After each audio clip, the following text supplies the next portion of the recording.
Hola, bienvenidos. En videos previos he mencionado que vi recientemente un muy buen video de Gonzalo Lizardo, un escritor zacatecano y erudito además, escritor de libros como La invocación de Eloísa o Corazón de mierda, pero también de algunos otros textos sobre crítica cultural.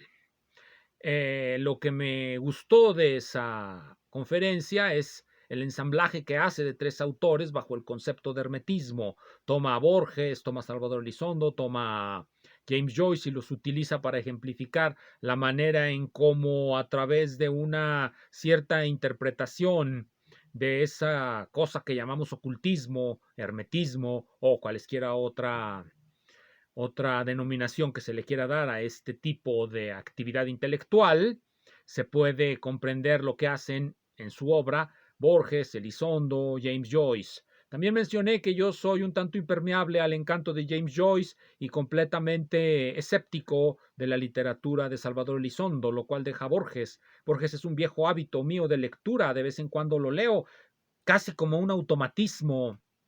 Ya a veces ni siquiera entiendo lo que estoy leyendo cuando lo leo, cuando lo releo y lo sigo releyendo. En esta ocasión quiero comentar una interpretación de al menos un cuento de Borges, al menos uno, que va a contracorriente de lo que muchos hacen con Borges. Y me gustaría comenzar por ahí, diciendo o mencionando los usos que hemos hecho varias personas de ese autor Borges y mencionaré solamente tres. No ya a Gonzalo Lizardo, ese ya lo mencioné, a ese autor. Voy a mencionar otros tres, que son Michel Foucault, uno muy conocido, Michel Foucault, uno de los más citados, Michel Foucault, Jorge G. Castañeda, no sé qué tan citado sea hoy día Jorge G. Castañeda, creo que la izquierda latinoamericana y mexicana en particular ya no lo cita mucho, excepto para execrarlo. Y finalmente, Philip Mirowski. Bien, voy a comenzar con el consabido Michel Foucault, las palabras y las cosas. ¿Qué uso hace de Borges Michel Foucault en este libro? Bueno, dota de una cierta seriedad, de una cierta profundidad a Borges, o al menos así es como varios lo han leído. Veamos qué nos dice Michel Foucault en magistrales palabras que supongo han sido citadas y reiteradas una y otra vez por todo tipo de personas, incluyéndome. Incluido yo en esa gran estirpe de citadores de Foucault, citadores y recitadores de Foucault. Dice así, prefacio, este libro nació de un texto de Borges. Este libro nació de un texto de Borges, las palabras y las cosas. De la risa que sacude, esto es fundamental, de la risa que sacude, son las frases decisivas. De la risa que sacude al leerlo todo lo familiar al pensamiento, al nuestro, al que tiene nuestra edad y nuestra geografía, trastornando todas las superficies ordenadas y todos los planos que ajustan la abundancia de seres, provocando una larga vacilación e inquietud en nuestra práctica milenaria de lo mismo y lo otro. ¿De qué relato está hablando Foucault? Del idioma analítico de John Wilkins, en donde Borges cita una enciclopedia china que trae una cierta clasificación. Dice así, cierta enciclopedia china donde está escrito que los animales se dividen en A, pertenecientes al emperador, B, embalsamados, C, amaestrados, D, lechones, E, sirenas, F, fabulosos, G, perros sueltos, H, incluidos en esta clasificación, I, que se agitan como locos, J, innumerables, K, dibujados con un pincel finísimo de pelo de camello, L, etcétera, M, que acaban de romper el jarrón, N, que de lejos parecen moscas.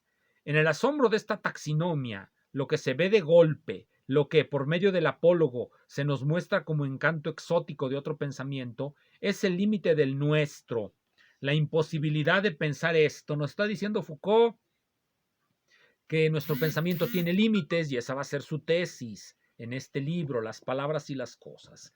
Él utiliza a Borges como el gran invocador de lo otro, de los límites de nuestro pensamiento, lo otro, lo que ya no somos nosotros, lo que nosotros ya no clasificamos de acuerdo a nuestras categorías intelectuales, lo que muchos quieren llamar nuestro racionalismo occidental, aunque a veces excluyen a México del racionalismo occidental por motivos no muy claros.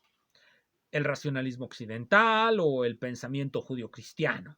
Lo otro es lo que está fuera de estas categorías, en particular lo chino, en particular el Oriente. Todo lo que venga de Oriente es por antonomasia lo otro. Entonces, esta clasificación, como dice Foucault, ya no la podemos pensar. No comprendemos la manera en cómo está estructurada o por qué está estructurada así. Es un garabato que parece tergiversar todas las categorías que uno pueda pensar. ¿Cómo ordenamos una lista? ¿De acuerdo a qué conceptos? ¿De acuerdo a qué términos? ¿De qué manera podemos hacerla clara?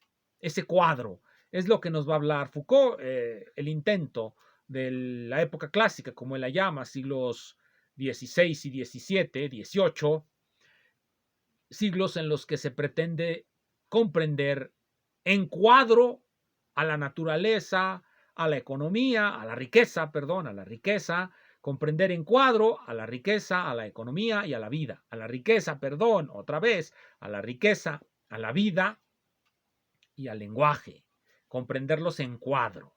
Así citará a Condillac, citará a Cuvier, citará a muchos otros. Eso es lo que usa, o es la manera en la que Foucault usa a Borges. Le da risa, la risa que sacude nuestro pensamiento. Ja, ja, ja. ¿Quién pudo hacer esto tan extraño? ¿Quién pudo hacer esta clasificación que realmente no es una clasificación, sino una burla? Bueno, Borges, especialista en burlarse de nuestro pensamiento. Bien, aquí tengo a otro de los grandes citadores de Borges, recitadores de Borges. Yo creo que este libro lo conocen ya muy pocos, si no es que ya lo quemaron. Quizá el mismo Castañeda ya lo quemó. Se titula Los últimos capitalismos, el capital financiero, México y los nuevos países industrializados. ¿A quién cita Jorge G. Castañeda después de un, por supuesto, muy elogioso prólogo de Enrique Semo? Todavía Castañeda era parte de la izquierda mexicana, supongo que ya, hoy ya no. Semo ya no escribiría estas palabras de Castañeda. Bien, pero lo que nos interesa es Borges, no los santos de la izquierda o pseudoizquierda mexicana. Nos dice Castañeda en la página 11 de este libro, la introducción. Todo es introducción. Borges va en las introducciones. ¿Dónde más puede ir? Antes de sufrir el accidente que lo dejara inválido, Funes, el memorioso, solo poseía el don, ciertamente notable, de saber siempre la hora, como un reloj. Su desventura fue, sin embargo, un presente divino. A partir de la parálisis lo supo todo. Más recuerdos tengo yo solo que los que habrán tenido todos los hombres desde que el mundo es mundo. Mis sueños son como la vigilia de ustedes. Mi memoria, Señor, es como vaciadero de basuras. Ireneo Funes no era ya únicamente cronómetro, pasó a ser memoria a escala de la historia universal. Sabía todo lo que pasaba y todo lo que había pasado. Esta parábola de Borges no resulta totalmente inadecuada para desempolvar un fantasma. Tal vez el principal, que ha dominado la teoría y el análisis de aquello que aún se recuerda como el movimiento comunista internacional. Eficacia relativa, ciertamente. Funes debía su saber a esa memoria prodigiosa de la que el movimiento comunista internacional, por desgracia, carece casi por completo. Y luego nos dirá que esto es solamente la entrada de Foucault. Él va a citar a Foucault, va a criticar a la izquierda, va a abandonar esa izquierda. Por supuesto, la izquierda cuando se le critica se ve bien. Cuando se le abandona se ve como una traición. ¿Por qué? Porque es una secta. La crítica solamente se puede ejercer en el aire libre de las democracias y la tolerancia. Cualquier cosa que se diga de izquierda es completamente intolerante y sectaria. Pero aquí lo importante es lo que nos está diciendo sobre Borges y cómo lo está usando para introducir una metáfora del movimiento comunista y en general de todas las izquierdas, su falta de memoria. Cualquier movimiento de izquierda es un antifunes. Recordemos que Funes por un accidente se cayó de un caballo, llegó a tener esa memoria prodigiosa. Y este será Funes el Memorioso, junto con Clonuk Barovis Tertius, ejemplos de una interpretación que voy a decir de Borges. ¿Qué interpretación es esa? ¿Cómo le hace Borges para burlarse de nosotros? Muy sencillo. Planta Borges una idea al principio de sus relatos, o por ahí a la mitad. Planta una idea. En Clonuk Barovis Tertius planta el descubrimiento de una enciclopedia pirática donde se postula un país imaginario. En Funes el Memorioso, la caída de un caballo. En El jardín de senderos que se bifurcan, la escritura de un libro y la construcción de un laberinto. Eso parece ser lo que nos está diciendo, pero son otras las ideas de fondo. La idea de una memoria prodigiosa, de un recordarlo todo, ¿a dónde llevó a Funes? La idea de un país imaginario, Tlönuk Barorbis Tertiu, que encontramos en un libro, ese libro bien pudo ser El Capital o la Biblia. ¿A dónde nos llevó? Al fanatismo. Esa es realmente la estructura de muchos de los cuentos de Borges. Planta una idea, en este caso lo voy a decir de Tlönuk Barorbis Tertius. Ese es el esquema interpretativo, esa es la manera en cómo llegamos a la médula racional de Borges. Planta una idea, en el caso de Tlönuk Barorbis Tertius, la idea de la construcción de una utopía que encontramos en un libro. Ese libro puede ser la 11ª edición de la Enciclopedia Británica o de una enciclopedia pirática, o puede ser Das Kapital, o puede ser la Biblia, o puede ser el Corán, o puede ser cualquier cosa. ¿Y a dónde nos va a llevar la lectura de ese libro? Bueno, es claro, al fanatismo. La idea de plantar utopías salvíficas solamente nos va a llevar a un lugar, y ese lugar es el fanatismo, el olvido de la realidad en favor de, bueno, la locura de las eternidades, de la abolición de la pobreza, de lo que se les ocurra. Bien, antes de volver a Borges y a ese esquema interpretativo, citaré al último, Morgitan Light, otro académico, Philip Mirowski, en este libro, Morgitan Light, cuyo subtítulo es La economía como física social, la física como economía de la naturaleza. Este libro en realidad no es, digámoslo así, bueno, no va a tomar a Borges en un sentido positivo, sino que lo va a utilizar como ariete para ir contra Foucault, porque Mirowski está en contra de la historia que nos cuenta Foucault en Las palabras y las cosas, y también de su esquema historiográfico, y de la manera en cómo Foucault ensambla los saberes de la época clásica. En este caso, la clasificación de Foucault le va a parecer a Mirowski lo que a Foucault le parece la clasificación de la enciclopedia china. Un despropósito.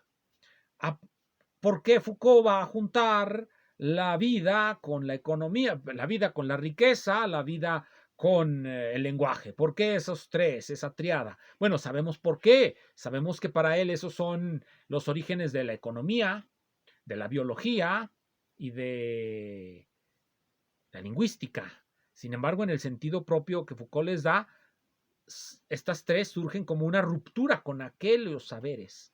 Mirowski va a preferir un esquema continuista en la historia. Ya sabemos que una de las críticas que le dirigió Larry Laudan a Michel Foucault es que su historia es aleatoria y estocástica.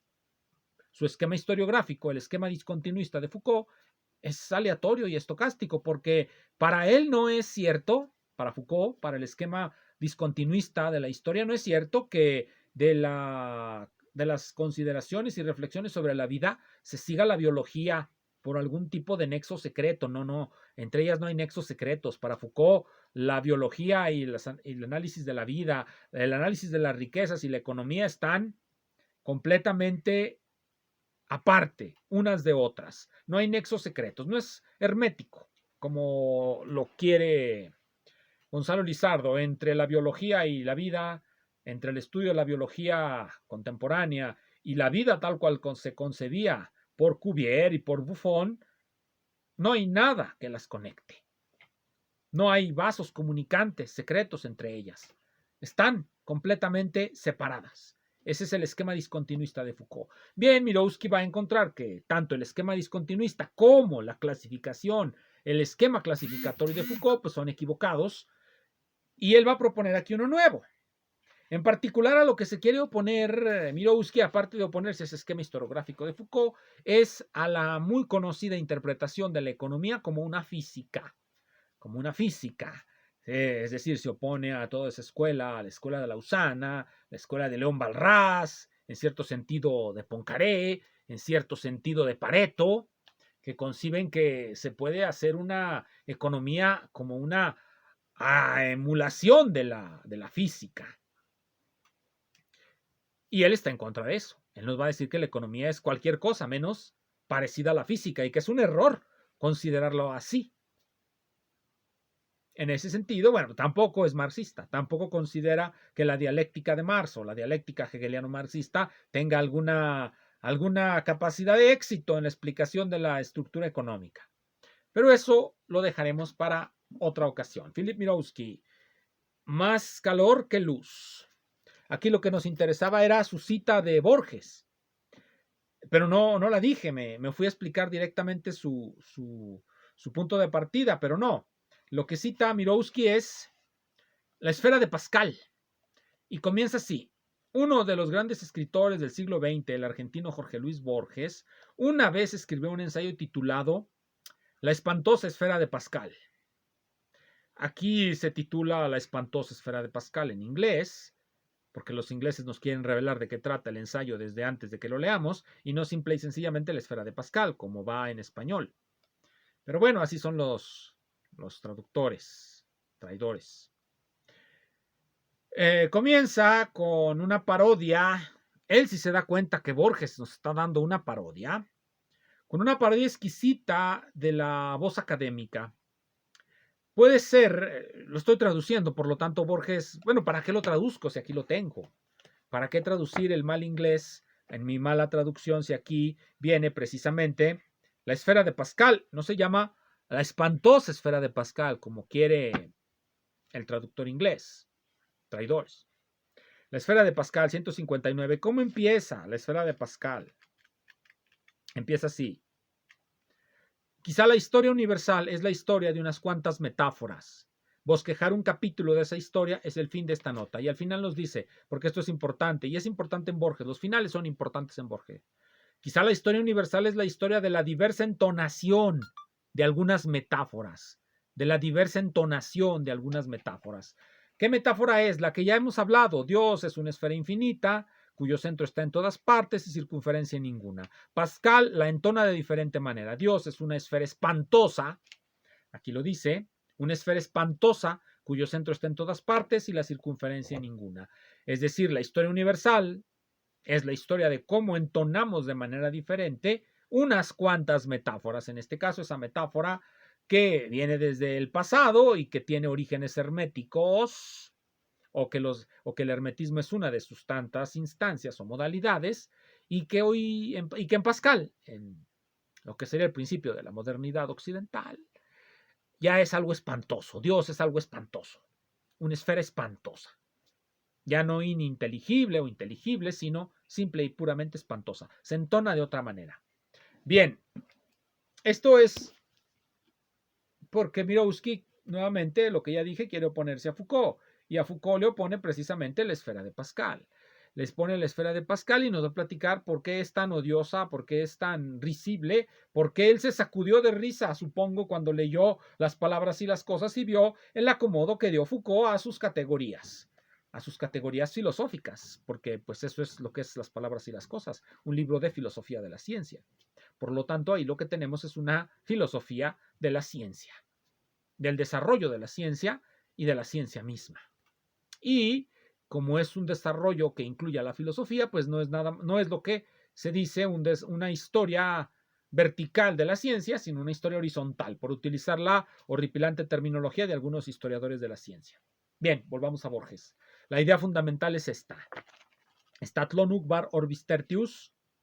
Aquí lo tengo también, Tlon Uqbar Orbis Tertius. Es el ejemplo que quiero poner. Es un relato, está en la página 76. Y comienza como comienzan los buenos relatos fantásticos, aunque no querré yo en estos instantes hablar mucho sobre si este relato es fantástico o no, en el sentido de Todorov, o si es ciencia ficción, en el sentido de Darko Subin. Lo dejaré para otra ocasión. Mi interés ahora es simplemente cómo comienza. Comienza con un descubrimiento de una enciclopedia. Pero más que de una enciclopedia, de unas cuantas páginas que están adosadas en una enciclopedia. ¿Qué nos dicen esas páginas? Bueno, nos hablan de un país imaginario, Uqbar. Y la acción del relato realmente ocurre en las bibliotecas. El relato es un relato de personas que se dedican a buscar cosas en las bibliotecas. Por lo tanto, no creo que sea una acción con la que muchas personas se pueden identificar.